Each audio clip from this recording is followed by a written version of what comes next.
দিলের মধ্যে আল্লাহর ডর আছে, আখিরাতের ভয় আছে। একদিন নদীর পারে বসে রয়েছেন, নদীর স্রোতে একটা ফল ভাইসা আইছে। হযরত আদম পেটে ক্ষুধা লইয়া নদীতে ভাইসা আসা ফলটা খায় ফেলাইছেন। ফলটা খেয়ে ফেলেছেন। ফল খাওয়ার পরে তার আখিরাতের চিন্তায় ধরছে, হায় রে আমি কার গাছের ফল খাইলাম, না জানি আবার একটা ফলের জন্য হাসরের ময়দানে জিন্দেগির স্ন্যাক দিয়ে দেওয়া লাগে।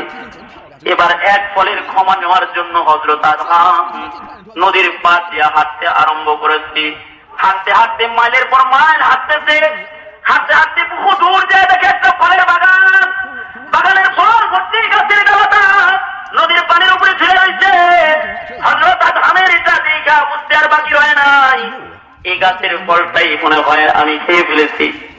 ফলটার জন্য ফলের বাগানের মালিকের কাছে যায় মাপ চাইতেছে, এই বাগানের মালিক আপনি আমাকে মাফ করে দেন, যে কোনো মূল্যে আমি দাবি ছড়াইতে এসেছি। আপনার বাগানের একটা ফল পানির স্রোতে ভাসে যেতেছিল, দূর বহু দূরে অবস্থানরত আমি আদম ক্ষুধার কারণে আপনার ফলটা খেয়ে ফেলেছি। হাসরের ময়দানের চিন্তায় আপনার দরবারে এসেছি, মাপ লইছি, আপনি মাফ করে দেন। বাগানের মালিক এক বৃদ্ধা মহিলা। বৃদ্ধা মহিলা কপালের দিকে তাকায় রয়েছে আর বলতেছে, এর বেটা কপাল দিকে তো মনে হয় আখিরাতের চিন্তায় আইছো। বাবারে এই বাগানের মালিক আমি একা না, এই বাগানের মালিক হলো দুইজন। এই বাগানের অর্ধেক মালিক আমি, আর বাকি অর্ধেকের মালিক হলো বলকের বাদশাহ। যেদিন বাগান ক্রয় করেছি বলকের বাদশাহ বাকি শিকারে এখানে এসেছিলেন। আমার কাছে পুরনো টাকা ছিল না, অর্ধেক টাকা আমি দিয়েছি আর অর্ধেক টাকা বলকের বাদশা দিয়েছি। এই জন্য বাগানের ফলগুলোকে অর্ধেক ভাগ করে অর্ধেক আমি রাখি, অর্ধেক বলকের বাদশার বাড়িতে পাঠায় দেওয়া হয়। কোন সময় যদি ভাগ করতে যায় একটা ফল বেশি হয়ে যায়, ওই ফলটাকে অর্ধেক কইরা অর্ধেক ফল আমি রাখি আর বাকি অর্ধেক বলকের বাদশার বাড়িতে পাঠায় দেওয়া হয়। বাবারে আমার বাগানের একটা ফল খাইছ, সত্য সত্যই যদি নিষ্পাপ হয়ে কবরে যেতে চাও অর্ধেক ফল আমি ক্ষমা করে দিলাম, কিন্তু বাকি অর্ধেক ফলের ক্ষমা তোমাকে ওই বাদশার আদালতে দাঁড়ায় তার কাছ থেকে নিতে হবে। আল্লাহর ওলি হযরত আদম অর্ধেক ফলের ক্ষমা নেওয়ার জন্য বলকের বাদশার বাড়িতে চলে গেছে। যে বাদশার দরবারে দাঁড়া বলতেছে, হে বাদশা নামদার, অর্ধেক ফলের ক্ষমার জন্য আপনার কাছে এসেছি। আপনি আমার একটা বাগানের মালিক, যে বাগানের অর্ধেক মালিক আপনি, অর্ধেক মালিক বলকের বাদশা, আপনি আর অর্ধেক মালিক হলো পুরী। পুরীর কাছ থেকে আমি অর্ধেক ফলের ক্ষমা নিয়ে এসেছি। হাসরের ময়দানের নিরাপদ অবস্থানে দাঁড়াইবার চাই, এই কারণে অর্ধেক ফলের ক্ষমা নিতে আপনার কাছে এসেছি। মেহেরবানি করে ও বলকের বাদশা, যে কোনো মূল্যে অর্ধেক ফলের দাবি আপনি ছড়ায় নেন।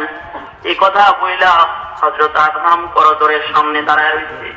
হযরত আদমের চেহারার দিকে তাকায়া বলকের বাদশা অপরাধ নেত্রী তাকায় তাকায় চেহারা দেখতেছে আর মনে মনে ভাবতেছে, এতকাল পরে বুঝে একটা মানুষের চেহারা দেখি যে অর্ধেক ফলের ক্ষমা নিতে আমার আদালতে এসে দাঁড়ায় গেছে। বলকের বাদশা অপলক নেত্রে তাকায় তাকায় আদমের চেহারা দেখতেছে।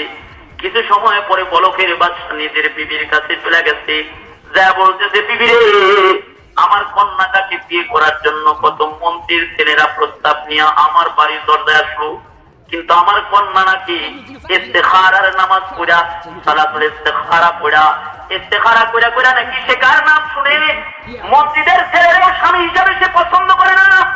কত ধনীর সন্তান আমার কন্যা বিয়ে করতে আইলো, আমার কন্যায় ইস্তেখারায় নাকি কারে তালাশ করে, কার নাম নাকি আল্লাহর পক্ষ থেকে ইস্তেখারার সময় তার কানে আওয়াজ দেয়, সে নাকি কারে তালাশ করে।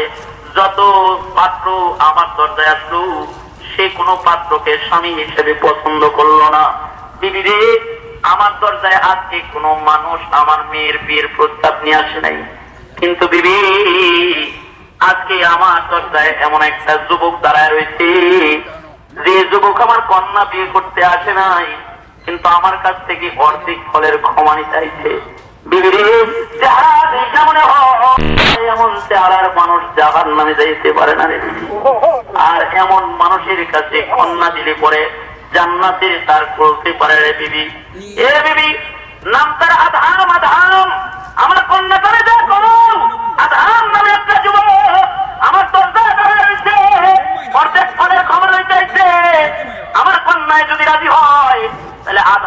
কাছে আমি ফল ক্ষমার বাহানায় কন্যা বিয়ে দিয়ে দিব। শুধু কন্যা বিয়ে দিব না, বাদশাহটাও আমি আদমের হাতে উঠাইয়া দিব। এমন মানুষ বাদশাহ হইলে পরে জাতির উপরে কখনো জুলুম হবে না, কারণ সে অর্ধেক ফলের ক্ষমার চিন্তায় আমার দরবারে আইসা তারায় রয়েছে আসামি হইয়া। বিবির কাছে বাদশাহ যায় এ কথা বললি, মায় যায় এবার কন্যাকে ডেকে বলতেছে, রে কন্যা, তোর বিয়ের প্রস্তাব নিয়ে কত মানুষ তোর বাপের কাছে আইছে।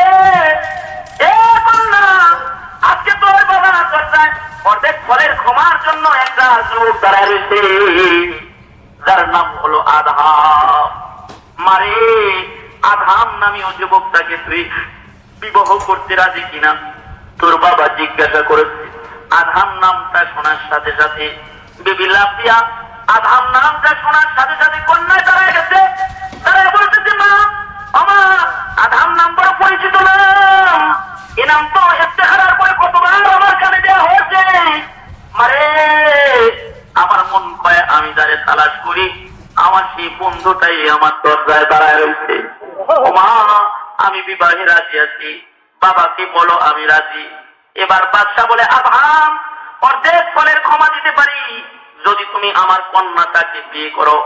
দুনিয়ার যুবকেরা বিবাহ করে যৌবনের তাড়নায়, আর আদহাম বিবাহ করতেছে ফলের ক্ষমার থেকে মুক্ত হইয়া, ফলের দাবির থেকে ঋণ মুক্ত হইয়া হাসরের চিন্তায়, হাসরের ময়দানে আমন আমান অবস্থায় আল্লাহর দরবারে দাঁড়ানোর চিন্তায় বিয়ে করতেছি। হ্যাঁ, আদহাম বলে, বাদশাহ, আমি বিয়েতে রাজি, তাও আমি ফলের ক্ষমা চাই।